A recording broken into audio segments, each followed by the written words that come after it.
This week we're at Constitution Hill here in Johannesburg, and we'll be discussing the newly revised press code for newspapers in an increasingly tough and robust media environment.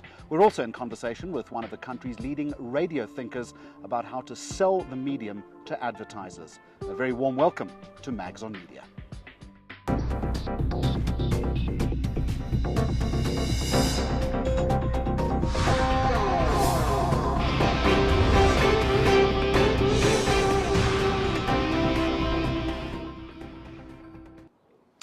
First up this week, the newly revised press code, which has been launched by the Press Council of South Africa.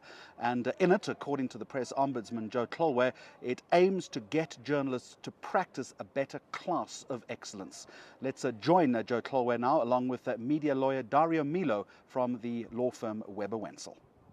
Thloloe, let me start with you.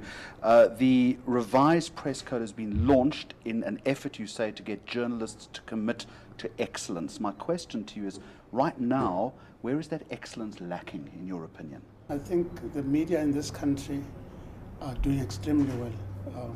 They are informing the public about what is happening around them in their country and outside the country, and they are helping society make decisions. We have a few stray publications that make mistakes, but these are not out of hand. But having said that, the culture of excellence, where specifically does it need to change? Specifically, we need to look much more closely at our ethics. I would expect a journalist, by the time that he gets into the newsroom, he's qualified from university or from Technicon, should be able to live the code, not just know it academically. It should be part of his daily life. Darion Milo, as a result of that, do we have an ethics gap in newsrooms, do you think? My experience is that certainly the editors and the journalists I deal with, by and large, live the code that Joe's talking about. And of course that's also in accordance with what the courts are expecting, because the recent judgments are saying that a very relevant factor as to whether you've acted reasonably in law is whether you've complied with ethical codes of conduct. So it's becoming important at the legal level as well as at the regulatory level. We have this new or this revised code. I think the cornerstone of it is greater public participation. How does that work? I think that flows from Judge Lange's commission last year, where he recommended that this hybrid of self-regulation and independent regulation should apply. And so it's co-regulation. It's quite unique. But in fact, the way the Constitution has been drafted, it gives equal participation at the council level to members of the public. So there's 6 members of the public, 6 members of the press.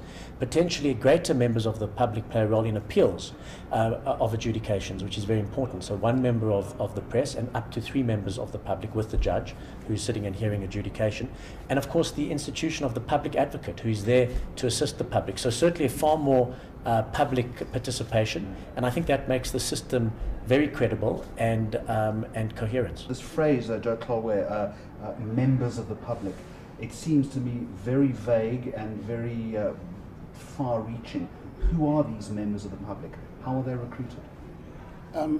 We will be sending out adverts in the next week or so to the public generally. Every publication, we hope, will carry an advert that invites every South African to apply for the position of a representative.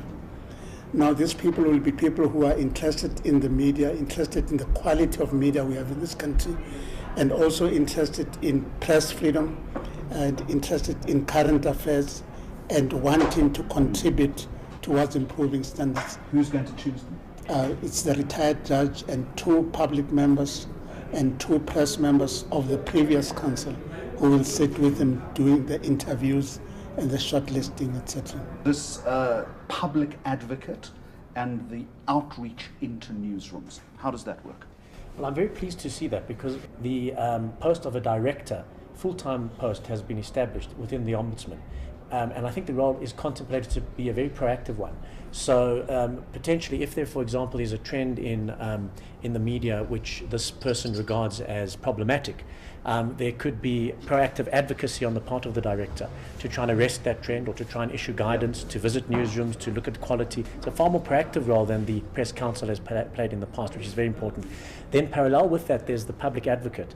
My understanding is that the public advocate is there really as a representative of a complainant in the first place, and also, very importantly, to mero motu, as lawyers would say, on their own, off their own bat, issue a complaint if they feel no complaint has yet been received, and there's an important issue that needs to be adjudicated upon. How does this work in conjunction with the press ombudsman then? The public advocate's role is essentially first one, I think, of seeking to mediate or seeking to get a resolution to the dispute before it gets into the formal adjudication process. If that fails, it then goes to the formal adjudication by first the press ombudsman, and in that forum, the public advocate plays the role of the representative of the complainant and assists the complainant. Joe Thloloe, this new code then, how does it meet and perhaps head off the challenge of the Media Appeals Tribunal? The Press Council's review, as well as the Press Freedom Commission's review, came to the conclusion that we don't need statutory intervention in print regulation. But that's still coming down the pass, isn't it? No, from what we've been picking up from the ANC's own discussions, etc., it would appear that the idea of a media appeals tribunal was shelved at the Durban conference so foot is off the pedal as far as that is concerned. Essentially. But it's critical then that this new revised code and this notion of public participation works in order to prevent it from happening again.